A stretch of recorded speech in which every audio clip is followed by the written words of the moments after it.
Ito po ang ating magiging topic for today. Tore, hawak ang video. Nako, pambihira.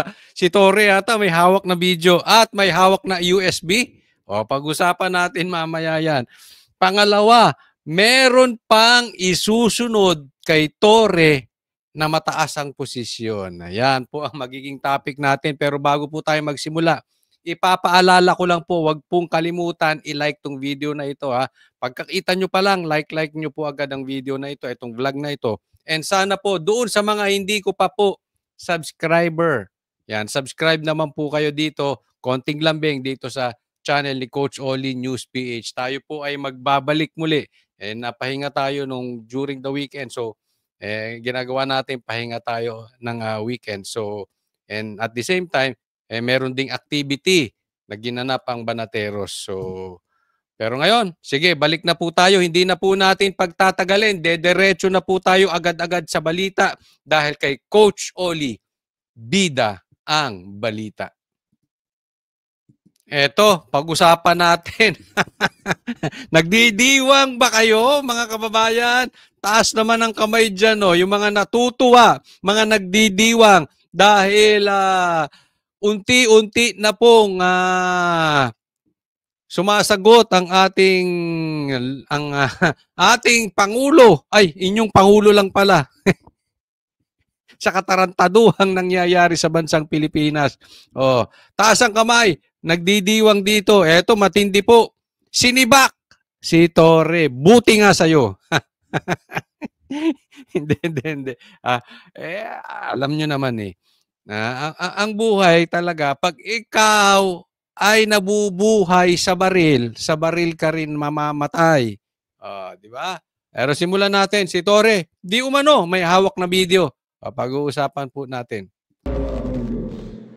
Matapos lang ang halos 3 buwang pamumuno bilang hepe ng PNP, sibak sa pwesto si dating PNP. Ano sabi? 3 buwan? Matapos lang ang halos 3 buwang pamumuno bilang hepe ng PNP, sibak sa pwesto si dating PNP Chief Nicolas Torre III. Walang ya. Clown ka talaga, Tore. Isipin mo, nag-record. Ito lang ang pulis na naghamon ng suntukan na alam niyang hindi makakarating yung kalaban niya. Nagbenta pa ng ticket, nagpa-ticket pa, meron pang sponsor. Ando doon pa si kung ako nagkakamali, andun pa si John Vic. Si John Vic pala makakalaban niya. Clown. Siya ito lang ang gumawa ng search warrant, warrant of arrest. Pero nag-search doon sa loob ng KOJC at nag-stay doon ng 16 days. Ito lang din. Ang hindi dumaan sa due process, kinidnap dating presidente. Ang bilis no? Ang bilis. Ang sabi nung iba, ang bilis ng karma. Ako po hindi naniniwala sa karma. Ang pinapaniwalaan ko po ay whatsoever you sow, you will reap. Anong tinanim mo, yun ang aanihin mo. Okay. Kita mo ngayon, tanggal ka ngayon. Bakit? Clown ka eh. Wala kang paninindigan. Wala kang yagballs. Diretsuhin na natin, wala kang paninindigan. At alam, yan ni Bongbong Marcos. So, pitik-pitikin ka, ganun na lang din. Nilagdaan kahapon ni Pangulong Marcos ang utos na nagtatanggal sa pwesto kay Torre. Sinulatan din ni Executive Secretary Lucas Bersamin si Torre upang ipaalam na tinanggal na siya sa pwesto effective immediately. Sabi ni DILG Secretary John Vic Remulla na ipagbigay alam din niya ang desisyon ng Pangulo kay Torre. I have tried to get in touch with him. Teka muna. Diyan muna tayo. So, kinausap siya ni Bersamin, tapos tinatawagan siya ni John Vic tungkol sa desisyon ng Pangulo. So, ibig sabihin, hindi ka man lang in-inform ng Pangulo. Kasi pwede namang sabihin, nagkausap na sila ng Pangulo. Di ba? Ang dali namang sabihin ganun eh. Nagkaintindihan na sila. Isipin mo, ni hindi ka binigyan ng oras. Yung sinasabi ko sa inyo. Ito sa inyo dyan, itong nangyari kay Torre, mapa-politiko, mapa-vlogger, mapa-supporter, financial supporter ni Bongbong Marcos. Mag-iingat po kayo sa Marcos. Dahil ang Marcos, tutulungan ka lang yan, panimula, hanggat may gamit ka. Kaibigan mo lang ang Marcos hanggat may pakinabang ka. Pag wala ka ng pakinabang, basura ka na.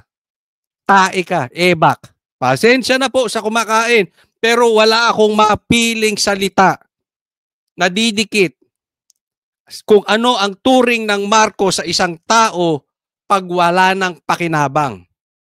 Or, gagawa ng problema sa hanay nila, ebak na ang turing sa'yo. Tingnan mo ginawa sa'yo, Torre. Hindi na kayo natuto eh. Alam nyo, dapat, makikita mo ang taong may wisdom, marunong ka mag-observe. Mas maganda ang wisdom kesa intelligence. Wisdom kesa talino. Anong wisdom? At anong talino? Ang talino ay magaling kang mag-memorize, magaling kang umintindi. Halimbawa, ikaw ay isang abogado. Hindi lahat ng tao pwedeng maging abogado. Pero, pag ikaw ay may wisdom, iba po yun. Naiintindihan mo. Teka muna, ano ba ang ugali ng Marcos? Ano ba ang history ng Marcos? Huwag na tayo magpakalayo-layo. Ano ba ang history ni Bongbong Marcos? Di ba? Trinaydor niyan si BP Sara. Nagpalibing sa tatay nila na hindi mapalibing ng kung sino man, si PRRD. Pinakidnap, pinadala sa dahig. Ito ay dating presidenteng tinulungan sila. At hindi makakabalik ang Marcos kung hindi dahil sa dalawang Duterte, PRRD, BP Sara, and yet what they are doing to them. Diyan pa lang, kung ikaw ay may wisdom, mag-isip-isip ka na. Kaibigan ka lang ng Marcos hanggat may pakinabang ka na. Pag wala, tae ka.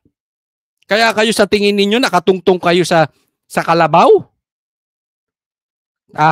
Tingin nyo malakas kayo dahil malakas kayo sa presidente. Hanggat meron lang kayong pakinabang. Kaya kayo mga vlogger, sip-sip kayo ng sip-sip dyan kay Marcos. Ay, tingnan ninyo. Kung kilala pa kayo niyan, pag wala na sa pwesto.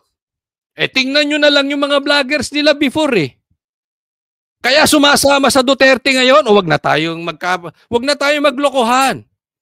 Kaya sumasama yung ibang vloggers nila sa Duterte ngayon dahil kinalimutan sila ni Bongbong. Tama ba ako o tama-tama? Kaya nandito sila nagsusumiksik sa mga Duterte. Bakit? Trinaydor sila ni Bongbong Marcos. Kayo pa naman pag hindi pa kayo nagkaisip-isip. Matalino ka nga, wala ka namang wisdom.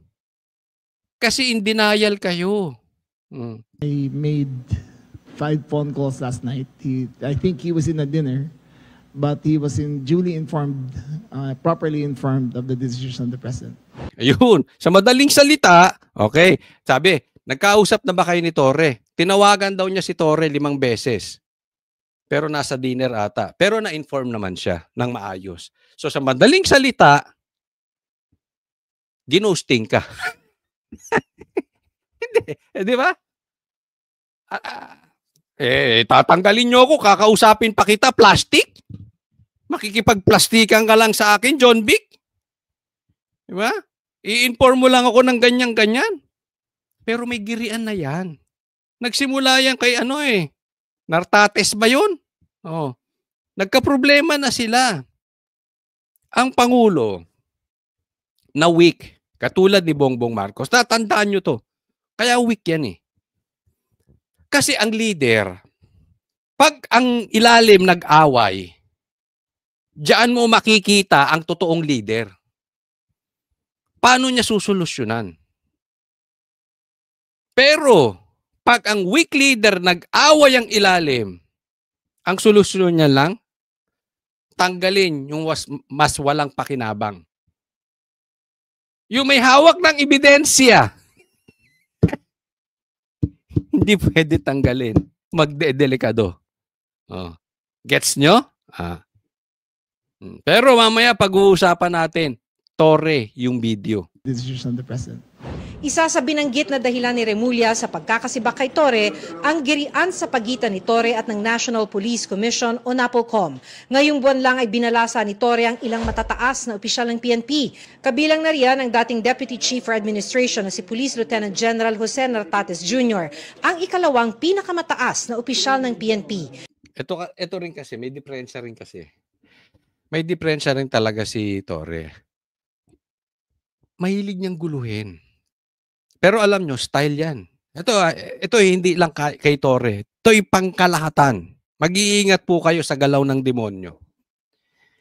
Again, pangkalahatan to.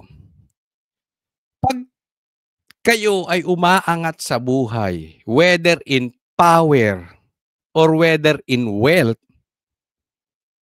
bibigyan ka ng pride ng demonyo.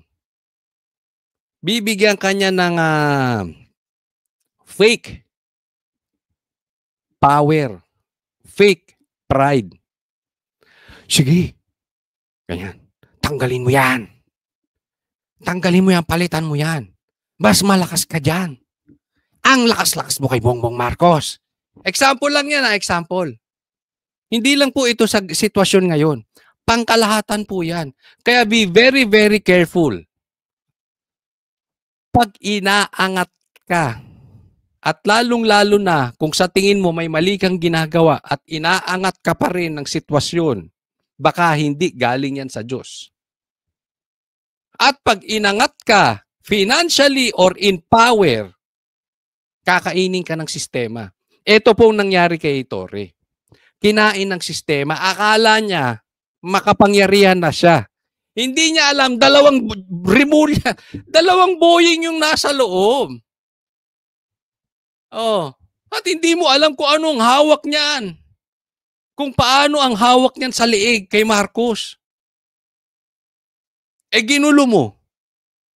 Hindi ka sumunood doon sa protocol, sa tradisyon. Nag-bypass ka. Tinanggal mo yan, iniikot mo. Nagmatigas ka. Pag nagmatigas ka, definitely, okay, tatandaan mo to, Torre. At sa lahat, pag naghamong ka, you make sure kaya mong lumaban. Kasi hindi lahat ng hinahamon, Torre, ay nasa ibang bansa. At hindi lahat ng hinahamon may expiration. Yung tipo makikipag-boxing ka dahil alam mo nasa ibang bansa yung hinamon mo ng boxing. At isang araw lang. Hindi. Hinamon niya rito. Hinamon niya dito si John Vic. Binaypas niya si John Vic. Kita mo nangyari. Kasi nagmatigas daw to si Torre. Yan ang sinasabi, nagmatigas. Tingnan mo, nakaharap ka ng katapat. May hawak na alas yan. Si Nartates ni-reassign bilang area commander ng Western Mindanao. Pero ang ginawang pagbalasa ni Torre, binaril ng NAPOLCOM na may administrative at supervisory control sa PNP bilang isang attached agency sa ilalim ng DILG. Sabi ng NAPOLCOM, ang ipinag-utos na rigodon ni Torre hindi dumaan sa NAPOLCOM Bank na pinamumunuan ni Remulla. Sa memo ng NAPOLCOM, diba? Nabaypas eh. So, naghamon. Sinita na. Dumiretso pa. NAPOLCOM noong August 14, sinabi nitong bahagi ng kapangyarihan ng NAPOLCOM ang repasuhin, aprubahan, baliktarin o baguhin ang anumang reshuffle sa PNP. Pero hindi sumunod si Torre sa gusto ng NAPOLCOM. With the recent developments, the President was presented with the facts and he determined that the best course of action is to uphold the role of NAPOLCOM as it was intended by law. As part of this resolution, the President decided to relieve Police General Torre. Yun. This was not an easy choice. Sinabi noon ng NAPOLCOM sa memo na haharap sa administrative sanction ang hindi pagsunod sa kanilang utos. Pero paglilinaw ni Remulla, walang ihahaing kaso laban kay Torre, administratibo man o kriminal. He did not violate any laws. He has not been charged with any violations. He has not been charged criminally nor admissively. O, Paconsuelo de Bobo, hindi siya charged criminally o administratively. Wala. Pero tinanggal. Sa katunayan, ang sabi dito, hindi daw dumaan sa proseso. Okay? Ang pagkakaalam ko rito ay dapat magre-resign muna si Torre bago siya papalitan. Okay, yan po ang sabi. Pero, hindi dumaan sa proseso. So, kita nyo, tinanggal na lang siya, wala nga siya dyan, hindi siya nag-attend. Supposedly, dapat nag-attend siya dyan. Di ba? But na-inform naman dahil siya, ngayon hindi pa natin alam kung kung sumakabilang wag naman sana. Hindi natin alam kung asan si Torre, ay hindi nagpaparamdam. Alam naman natin yan si Torre, di ba? Gaman sa media yan eh. Kung si Boying mahilig sa camera, sa media, eto si Torre, pareha sila. Pero ngayon, di ba, walang interview. As of the making of this video. Wala di ba? Mag-aantay yan kinabukasan siguro para, alam nyo na, makapag-isip kung anong dapat gawin. Di ba? Pero sa madaling salita, di umano ay hindi nasunod ang proseso. Let me remind you, Torre. May proseso po ng pagpasok sa KOJC. Wala kang search warrant of arrest lang, at wala pa doon sa warrant of arrest si Pastor Kibuloy. Anong sinabi mo? Papasok kayo sa ayaw o sa gusto ninyo. Papasok kayo kahit gusto o ayaw ng mga taga KOJC. Ngayon, kung may mali sa papeles, sa warrant, sabi mo kay Attorney Torion, I was there in front, kaya hindi ko makakalimutan yan. Magkakaharap tayo, ako, si Torre, ikaw, at saka si Attorney Torion. Anong sinabi mo? Attorney, hindi ito ang tamang oras para magpaliwanag. Magtalo tayo. Magreklamo na lang kayo. So sa madaling salita, yung mga pulis, 60s na ugali, yung doon ka na sa presinto magpaliwanag.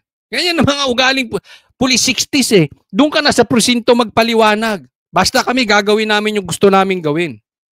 Anong ginawa mo kay PRRD? Ganyan din. Kinidnap mo. Dapat yan dadaan pa sa korte natin. Nakakakalimot ka sa due process. Torre. Nakalimot ka sa due process. Anong sabi mo? Kakalad ka rin ko to? O gagawin natin to sa madaling paraan? Sa madaling salita, gagawin mo yung gusto mo, sa presinto na lang magpaliwanag. Again, both instances nalabag mo ang due process. Ngayon, tingnan mo nangyari sa'yo. Sabi, nalabag din ang due process mo. Hindi ko alam kung totoo to hindi. Pero you are not in the position para mag-complain dito. Sabi nga ng iba, karma, sabi ko, whatsoever you sow, you will reap. Yan ang tinanim mo eh. Wala kang pakialam. Hindi ka rumirespeto sa due process, Torre. Yan din ang nangyari sa'yo ngayon. Kung totoo man. Di ba? Dapat lang sa'yo yan. It is simply a choice of the President to take a new direction for the PNP. Kasunod ng pagkakasiba kay Torre, itinalagang OIC ng PNP si Nartates. Sakit, no? Ang sakit nito. Wala pang 3 buwan, sinibak ka na. Ang yabang-yabang mo pa sa media. Binenta mo pa yung gloves mo. Nagmamalaki ka. Torre, tapos ka na. Tapos na ang pakinabang sa'yo ni Bongbong Marcos. Napahalughog niya na, nababoy na niya. Ang KOJC, yan lang, yan si Bongbong Marcos, baboy yan eh. Napakidnap niya na ang dating presidente, kidnapper. Ay, kapatid niya mismo nagsabi, kidnapper. Kidnap ang nangyari. No. Tapos na. Ano pang kailangan nila sa'yo? Yung 1 minute mo, yung 911 mong 5 minutes, kayang gawin ng iba yan. Yung gumawa kay pastor at sa reliyon ng KOJC at yung pagkidnap kay Tatay Digong, yan, walang ibang makakagawa, demonyo lang. Tapos na sila sa'yo. Wala ka na mai-add. Bago magtanghali kanina, nag-assume na ng kanyang bagong posisyon si Nartates. Miyembro ng PMA Class of 1992 si Nartates na humawak na ng ilang matataas na pwesto sa PNP tulad ng Provincial Director ng Ilocos Norte at Direktor ng PNP National Capital Region Police Office. Hindi sinipot ni Torre ang seremonya. Ang tapang-tap. Di ba? Pa-jogging-jogging ka pa doon sa harap ng KOJC.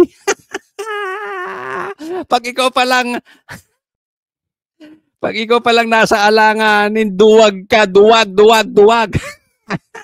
Hindi sumipot. Nung maraming bodyguard, pag mag-isa to, takot to. Nung maraming bodyguard, ang tapang-tapang dahil matanda na si PRRD. Hindi pala si Putin.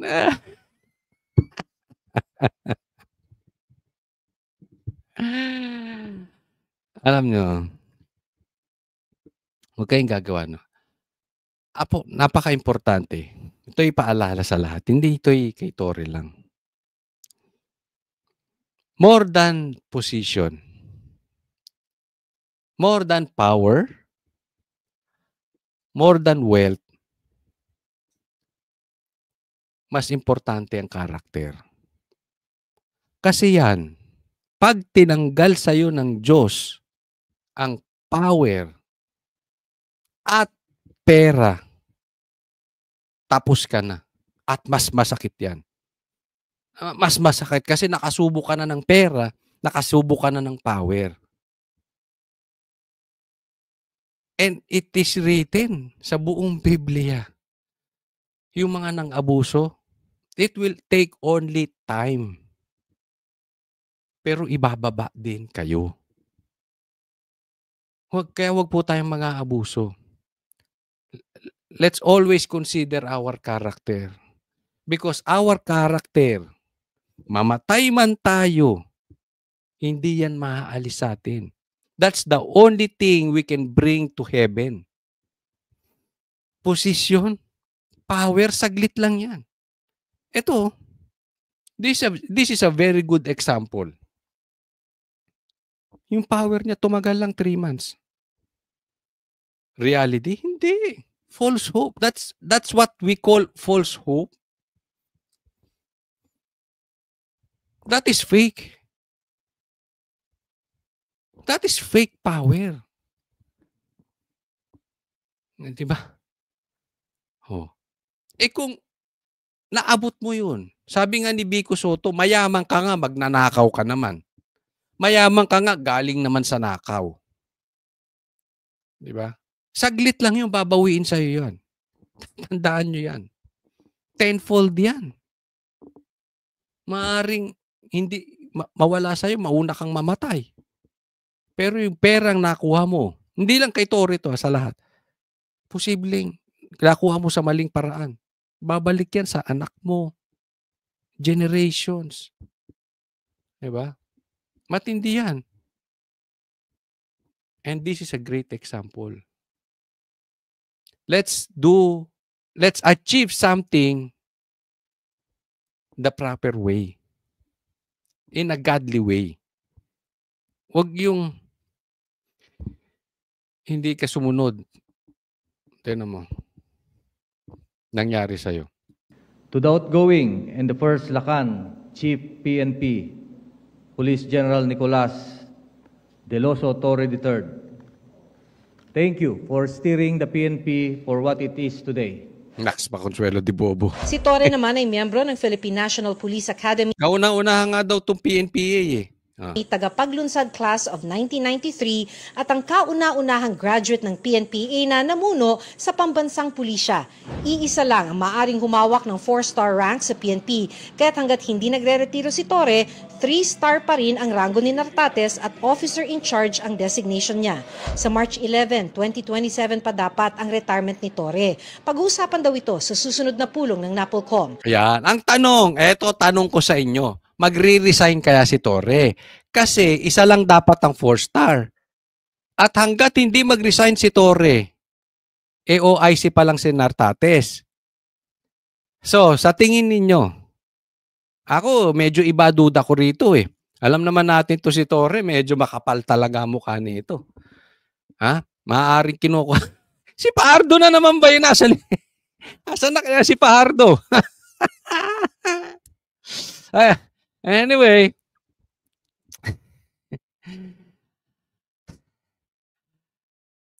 tingin niyo, lagay niyo nga sa comment section kung sa tingin niyo magre-resign to si Torre. Kasi hindi siya pwedeng puwersahin na mag-resign, no? Pero ito 50-50 sa tingin ko. Dahil makapal ang mukha nito. Ha? Para tong si ano? Ang kapal ng mukha nito, parang si Abante. Yung talunan, talunan, pero dahil malakas sa Comelec, pinaupo. Siyang pinaupo, yung panalo hindi pinaupo, yung talo pinaupo. At siya pa yung maingay. Abante, mag-iingat ka. Mag-iingat ka, Abante. Hindi po kita tinatakot, okay? Nagpapaalala lang tayo. This is a good example na pinakinabangan to ni Bongbong Marcos. Ikaw, Abante, kaya ka lang nakaupo dyan kasi pinapakinabangan ka ni Tambaluslos.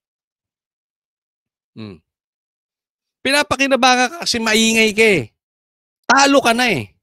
Yan yung kapal ng mukha. Ganyan ang kapal ng mukha nitong si Torre, parang si Abante. Kapit tuko sa posisyon. No? Ay, tingnan mo. Anong nangyari kay Saldico? Wala na kayo. Hindi, wala tayong mabalitaan. Why? Ito, paalala ko sa iyo. This is laglagan time. Ako, in my opinion, pangalawang tao pong nilaglag to si Torre.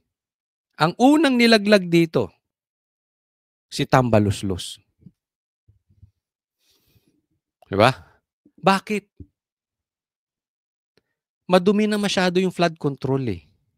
Yung Ghost Project na yon, madumi na. Dumumi rin masyado yung pagkakakidnap nito kay PRRD. So, para magpaka-Poncio Pilato si Bongbong Marcos, hugas kamay. Hindi ko kasalanan yan. Kayong nagpako dyan. Wala akong kasalanan sa flood control. Wala akong kasalanan sa pag-kidnap kay PRRD. Si Torre yun. Naglalaglagan na po sila. At ang balita ko, meron pang isang mataas na taong ilalaglag. Tandaan nyo po, yung call ko, okay? Bago pa nangyari lahat ito, sinasabi ko na sa SMNI, wala pang nagsasabi. Kinokontra pa ako ng iba na maglalaglaga na si Bongbong at saka si Tamba. Ngayon, nangyayari na, di ba? Tingnan nyo yung mga susunod. Sinasabi ko sa inyo. Ito ang oras ng hugasan. Si Saldico nga, posibleng gagawing fall guy ni Tamba. But anyway, he is guilty. But para maligtas, kaya nga oras ng laglagan to. Kaya DDS kapit po. This is the fun part for us. As we get nearer to 2028, na kung saan uupo si BP Sara whether they like it or not, naglalaglagan na po sila. Unti-unti na po silang naglaglagan. Sa katunayan, eto, nililinis na nila nakita nila nung nakarang eleksyon ang backfire ng galit ng mga Duterte. Kaya kasama ron. Kahit anong bagong gawin ni Bongbong Marcos at nakaposisyon si Torre as PNP chief, ang galit ng taong bayan hindi mawawala sa Marcos. Hindi. Kaya, isa yan sa rason, sinibak. In the PNP, of course, if you're not yet retired at the mandatory age of retirement, that is 56, nobody can force a PNP to retire, no? Kasi karapatan niya yon, no? Okay, and so dito, of course, may order na relief and I have my designation orders. I follow. Hindi pa Yun lang. So, yan, titingnan natin kung makapal ang mukha, no? Nitong si Torre. malinaw kung saan ililipat si Torre. Nang tanungin ukol dito si Nartates, sabi niya, Nandyan sa office of the chief PNP or nasa PIHAW? pero sabi ni Remulla, may iaalok na pwesto ang Pangulo kay Torre. He's being considered for another position because the president still believes in his capacity. Para sa Ito yung sinasabi ko. I mean, narinig nyo na ito sa mga nabasted. Ito mga nabasted, di ba? Pakinggan nyo. Hindi ko alam to. Pero ito sabi nila eh. Pag nabasted ka daw, di ba? Sasabihin, no, it's not you, it's me. Yung ganun salita, di ba? Hindi sa ayaw ko sa'yo, kaya lang, it's me. I'm not ready. I don't deserve you. Yung mga ganun. Ito yung ganito. Pakonsuelo de bobo. Kung bobo ka, tatanggapin mo. Pero kung hindi ka bobo, hindi mo tatanggapin yung pakonsuelo de bobo. Ililipat daw. Ibibigyan pa ng ibang posisyon si Torre kasi may tiwala pa daw si Bongbong Marcos. Translate. Tanga ka, binangga mo. Boy, ang Remulla. Ay dalawang Remulla yan eh. Binangga mo, akala mo mataas ka na. Tapos, mag-retire ka na para maiposisyon namin yung kapalit mo. Pero wag ka mag-alala. Bibigyan kita ng posisyon. Sa madaling salita, demotion, pero para alam mo na, mag-resign ka na, hindi ka na maingay. Hindi ka na dyan maingay, huwag ka na manggulo, tumahimik ka na dyan. Mag-retire ka na as police, tapos may posisyon kang bago. Pakonsuelo de bobo. Para kanino ba yung mga pakonsuelo de bobo? Para sa mga bobo. Kung tatanggapin mo, bobo ka. So, in short, tanggapin mo, Torre, ayaw na sa'yo. Busted ka. Kaya wag makapalang muka. Isipin mo, pangit ka na, makapal pa mukha mo, saan ka pupunta? Diba? Dapat, pag pangit ka na, medyo, hindi ka na, sensitive ka na sa mga bagay-bagay. Kabisado mo na yun eh. Alam mo na yung limitations mo eh. Nangarap kang masyado. Kumbaga sa pangit ka ng ligaw ka ng artistahin. Pangit ka ng ligaw ka ng chicks. Parang ganun. Ay ano nangyari? Diba? Tanggapin mo na lang. Next topic tayo. Torre, gaganti. May hawak na video. Pag-usapan natin. I have to be clear about it. Galit ako sa kanya, sa ginawa niya kay Pastor Apollo Kibuloy at kay President Duterte. Pero ngayon naawa ako sa kanya. Nako, pambira. Well, ako, hindi ko alam talaga kung maawa kay Torre o hindi. Pero parang hindi ako naawa eh. Pero hindi ako gagawa ng masama. Wala sa karakter ko yung naghihiganti. Ang paghihiganti ay nasa Diyos yan. No? Pero sa nangyari, kasi I was there. Even from the very start, bago pa mag-start, andun na ako sa siege eh. Yung ginawa niya kay Pastor at sa buong KOJC at yung mga nasaktang babae at bata, kita ko yun harap-harapan eh. nakita ko kung paano nila binabo yung katedral. So, wala akong isip ng paghihiganti. Pero sinusurrender ko na lang sa Diyos. Bahala na ang Diyos diyan, no? Pero dapat talaga tama na wala sa posisyon. Kasi kung hindi, marami pang kalokohang gagawin to si Torre. Pero wag po tayong umasa diyan, okay? Ito lang sa akin. Dinidiscuss lang natin kung anong mga pangyayari ngayon. Pero wag po tayong lilihis. Dahil ang tunay na problema ng ating bansa sa ngayon, itong flood control projects. Hindi natin alam na posibleng ginagawa, fall guy itong si Torre para makalimutan natin yung flood control project. Sa katunayan, pati nga si Pastor Kibuloy, ginagawa nila ng ingay. Di ba? Dadalhin daw sa Amerika. Wala namang natatanggap ang DOJ. Wala ding natatanggap ang DFA. Tapos may balita. Di ba kalokohan? Para mapagtakman yung flood control projects, yung ghost projects. Ito, ingat tayo. Posibleng ginagawa rin to. Dahil after nung ginawa niya lahat-lahat, binigyan siya ng posisyon, tapos sinibak lang rin siya. Walang forever sa serbisyo at maaaring ma-relieve o mapalitan sa pwesto ang sinuman sa Philippine National Police. Ito ang binigyan din ni Senador Ronald Bato de la Rosa bilang dating hepe ng PNP matapos bigla ang alisin si Police General Nicolas Torre III bilang Chief PNP. Bagaman may haka-haka. Umasa umasang malakas na siya, di ba? Isipin mo, PNP chief ka, di ba? Pag PNP chief ka, malakas ka sa presidente. Dahil ang may control naman yan, ang magdidesisyon yan, presidente. So sa dinami-dami ng qualified, ikaw. Ba't ikaw? Malakas ka sa presidente. Or bayad utang. No. Umasa siya. Malakas siya. Ayan, nagyabang. Ito kung bakit natanggal si General Torre sa liderato ng pambansang pulisya, ipinauubayan niya sa Malacanang ang pagpapaliwanag. I don't know if he did it now without the clearance of Malacanang, then maybe meron siyang nasagasaan.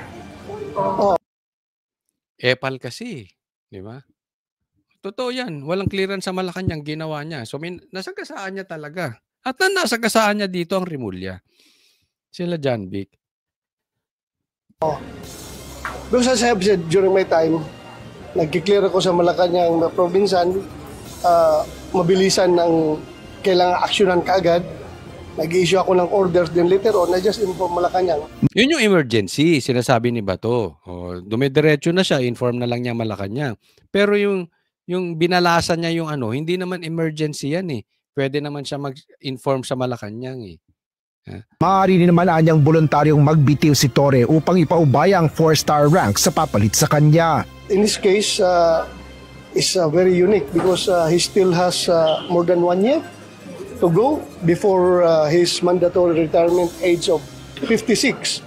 So nasa kanya yan if he doesn't give up his rank, his 4-star rank, ay pwedeng ang Chief PNP or yung magiging acting Chief PNP will be holding a 3-star rank only. Kaugnay naman ang pagpapanatili ng moral ng mga pulis, sinabi ni Senador Bato na sanay na ang PNP sa pagpapalit ng kanilang liderato. Kumpiyansa rin ang mababata sa bagong PNP chief na si Police Lieutenant General Jose Melencio. Kaya mo na, sinasabi? Sinasabi na na baka bumababa ang moral ng mga pulis? Hindi. Alam nyo, ako sa tingin ko, kasi ito po, may mga nakakausap tayo. May mga nakaibigan tayong pulis. Hindi ko na sila babanggitin. Alam nyo, pagkakasabi sa akin, ito, hindi po to exaggeration. Totoo po ito. Kung may kaibigan kayong pulis, kayo na lang po tanongin ninyo for confirmation. 99% daw ng pulis na iinis kay Torre. Galit kay Torre. Tandaan po natin yung mga pulis, mahal niya ng Duterte. Sa katunayan, yung uniform men ang binoto Duterte. Ang laking bagay nun. 'Di ba? Ang nanalo sa absentee voting na comprised of media and uniform men, Duterte. Yung 10 kandidato ng Duterte ang binoto nila. It shows mahal ng pulis ang Duterte. Mahal ng pulis kung paano pinagtanggol ni PRRD ang mga api tungkol sa droga, pinagtanggol ang mga api patungkol sa mga lintik na mga komunistang MPA na yan, na maraming namatay na uniform men dahil sa mga komunista na yan. Mahal ng uniform men si PRRD. Kaya yung sinasabi nyo baka na-demoralize ang mga pulis, hindi ako naniniwala. Sa katunayan, baka nagdidiwang yan sa loob nila. Hindi lang nila pwedeng ipakita because they are professionals. Hindi sila pwedeng magsalita. Pero it's safe to say 99% ng mga pulis ay nagdiriwang sa loob dito. Posible nga kaya isa sa rason na inalisto si Torre na justify bukod doon sa pagbalasa niya dito kila Nartates, yung baka na-demoralize na nga ang mga pulis dahil dito kay Torre. Baka it's the other way around. Kaya tinanggal para meron pa ring loyalty ang mga uniform men kay Bongbong. Otherwise, kung ipipilit niya na ayaw nila kay Torre, delikado. Nakukuha niyo yung ibig sabihin? Kabaligtaran yan. Nartates Jr. Para naman kay Senador Panfilo Ping Lacson na dati ring nagsilbi bilang PNP chief, lumagpas sa kanyang hawak na otoridad si General Torre. Bilib na pilib ba naman si Lacson dyan? Meron pang isang baklang vlogger. Di ba? O, ilagay niyo yung pangalan ng baklang vlogger. na bilib dito kay Torre. Hindi ko alam kung nabayaran. Nabayaran. Ang balita ko kasi doon, nabayaran daw yun ni Tambaluslos eh. Anyway, bilib na bilib yung baklang vlogger na dito kay Torre. At inaasam-asam niya pa na magiging posibleng vice president. Ito ang magiging kandidato ni Bongbong Marcos as vice president. Sinasabi ko sa inyo eh. Yung baklang vlogger na yun. Walang laman ng utak noon. Magaling lang yung mag-English. Tingnan mo yung mga call niya. Mali. Sabi ko sa inyo eh.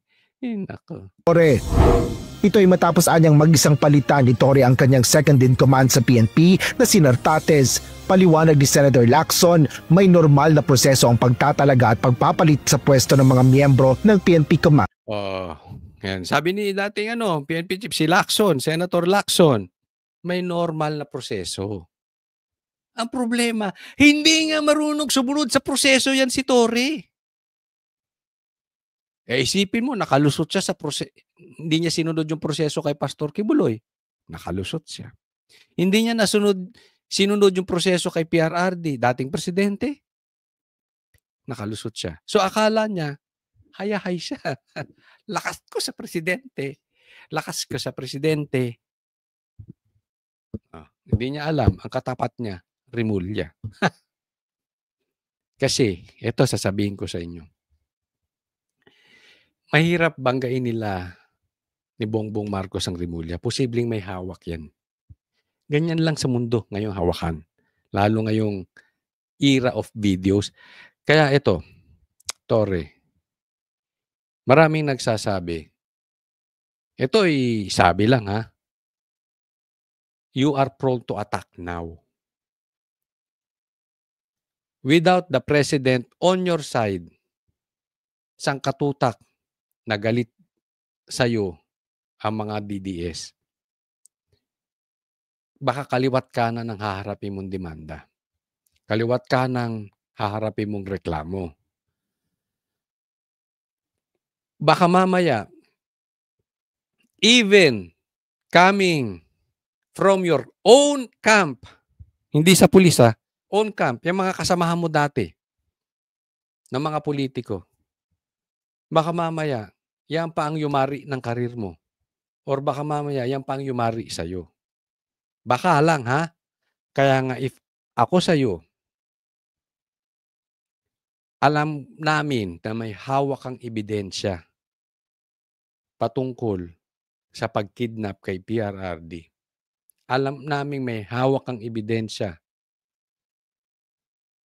sa pang-abuso mo sa reliyong KOJC. I-video mo yun. Or, yung iba nga sinasabi, may hawak ka ng video. Kasi, kung ano man mangyari sa'yo, career man, o sa buhay mo, or whatever, ako hindi po tayo nag-grade threat dito ini-interpret lang natin dahil malalakas ang nakabangga nito. At alam nila may hawak kang ebidensya laban sa gobyernong ito. Dahil yung ginawa kay PRRD, that is a crime. At hindi ka gagalaw. Alam ng Pilipino yan, Tore, hindi ka gagalaw nang walang go signal sa itaas. So, dapat may hawak kang video. Kung ano man ang mangyari, nasa ibang kamay para maipakalat ito. Kasi baka mamaya bibigyan kanila ng problema. Kasi pag nagalit ka, gaganti ka. Dahil tinanggal ka, gaganti ka. Ayaw nila yon. Baka unahan ka. Yan lang sinasabi natin. Baka unahan ka nung mga nagpatanggal sa'yo para hindi ka makaganti sa kanila. Pero ang protection mo, video. Dapat may hawak kang video. Yung nga sinasabi ng iba, hawak mo na nga daw. So mag-isip-isip ka, Tore. Nilaglag ka rito. Ilalabas mo ba yung video? Or kung wala ka pa mang video, magbibideo ka na ba at ilalabas mo? Ilalabas mo yung totoong sino ang may pakuno ng pagpapakidnap kay PRRD. Sa tamang panahon, maaaring hindi mo ilabas ngayon. Pero mag-isip-isip ka.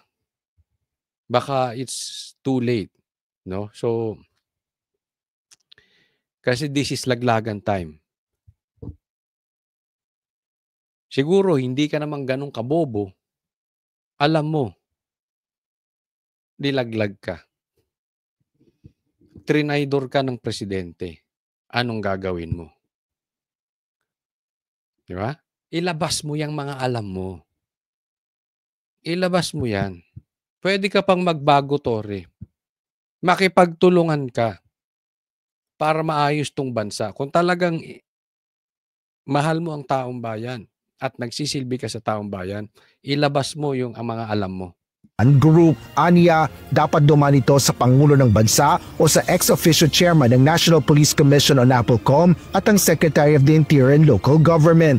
Gayunman, binigyan din ni Senador Ping na ang pag-aalis sa pwesto kay General Torre ay sole prerogative ng Pangulo ng Bansa. Habang ang mahalaga ngayon ay maisaayos ang pagpapalit ng command at otoridad upang hindi mahadlangan ang pangkalahatang misyon ng PNP. Partikular na dito ang pagpapanatili ng peace and order para sa taong bayan. Itinanggi naman ni Senador Amy Marcos na may kinalaman siya sa pagkakatanggal ni General Torre sa liderato ng pambansang pulisya.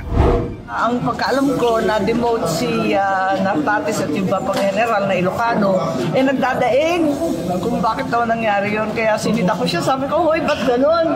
Nako, may balik yan, magdahan-dahan ka. Hindi ko naman alam, magiging dilang anghel ako. Nako, hindi ka nagdilang anghel, Amy. Nagdilang Marcos ka. Hindi, ulitin ko, hindi ka nagdilang anghel, Amy. Nagdilang Marcos ka. Coach, anong ibig sabihin ng nagdilang Marcos? Traidor. Alam niya, tatraidorin siya. Ako sa tingin ko, okay, hindi call ni Bongbong Marcos yung pagtanggal kay Torre. Walang ganong isip si Bongbong. Weak yun si Bongbong, wala siyang guts. Naipit lang sa sitwasyon. Ako, I won't give Bongbong Marcos that too much of a credit. Hindi niya kaya si Torre. Naipit lang siya sa sitwasyon dahil nasagasaan ni Torre ang Rimulya. At hindi kaya ni Bongbong Marcos ang Rimulya. Hindi niya rin kaya si Torre. But, mas hirap siyang kayanin ang Rimulya. Dalawa yun. So, lesser evil. Weak yan si Bongbong. Siyang tinanggal. Tandaan natin, malakas si Boying dito kay Bongbong. Malakas ang Rimulya kay Bongbong. Isipin mo, DOJ na si Boying. SOJ na. Ang inalagay pang SILG, yung kapatid. Saan ka naman? That is very obvious. Diba? Ganyang kalakas ang Rimulya sa kanya. So, ikaw natanggal. Pero hindi ka nagdilang anghel, Aimee. Layo. At nagpapaumanhin ako, wala akong alam. Ang alam ko lang, ang balita ko, doon sa mga appointment ng mga RD at iba pa, talagang hindi sila nakipagkonsulta kay Secretary John Vic. Hindi naman tama yun. Siyempre, may boss tayo lahat. Yung boss na si John Vic. Bukod dito, ibinahagi ng presidential sister ang naririnig niyang ulat na pamumulitika sa PNP. Masyadong maingay at maugong na nagmamalaki ng ibang classmate na natatakbong presidente o vice-presidente sa 2028. At nakita na nakapaskel yung kanilang mukha at sabi pa nga ng iba, hindi lang pala politiko ang EPA. Kaya parang inaabangan na rin inaabangan na rin ng ibang tao dahil may nadidinig na pangalan. Kapwa naman ikinagulat ni Senate President Francis Chis Escudero at Senate Majority Leader Joel Villanueva ang pagkakatanggal ni General Torre bilang Chief PNP. Habang si Senador Raffy Tulfo, sinabi na ang pag-aalis kay Torre sa liderato ay paghupa ng matagal ng tensyon. Asher Cadapan Jr., UNTV News. Alam mo yung sinasabi, sa pool ni Torre doon, sa pool ni Tulfo yung sinabi niya na paghupa ng tensyon. Yan yung binanggit ko kanina na sinasabi ko, posibleng naghuhugas na ng kamay nga ito si Bongbong Marcos. Kasi ang galit ng taong bayan sa Bongbong Marcos ay dumodoble pag nakikita nila si Torre. Pero kaya tinanggal. Pero may isa pa, abangan ninyo. Yung clue, galit na galit ang DDS sa kanya. Para humupa ang galit ng DDS, yun ang gagawin. Tatanggalin. Nagsisimula na po. Alam niyo na yung nararamdaman niyo na, 'di ba? Bigyan ko kayo magandang halimbawa. Pagpalapit na yung Pasko, nararamdaman niyo na yung yung lumalabas na sino yun yung kumanta? 'Di ba? Lumalamig-lamig na, ganito rin ngayon. Palapit na ang pag-upo ni BP Sara. Iniinda na nila ang kamandag ng DDS. Kaya laglagan time. This is, our chapter now is laglagan time. Pero wag po tayong maliligaw. Ang punot dulo, diniscuss lang po natin tong nangyayari kasi ito ang balita ngayon. Pero ang punot dulo nito, wag tayong bibitaw doon sa flood control, ghost projects. Yan po ang dapat panagutan ng mga contractor. Wag pong kakalimutan na i-like tong video na ito. At sana, doon sa mga hindi ko pa po subscribe po kayo. Muli po, Coach Oli, thank you sa lahat and God bless everyone.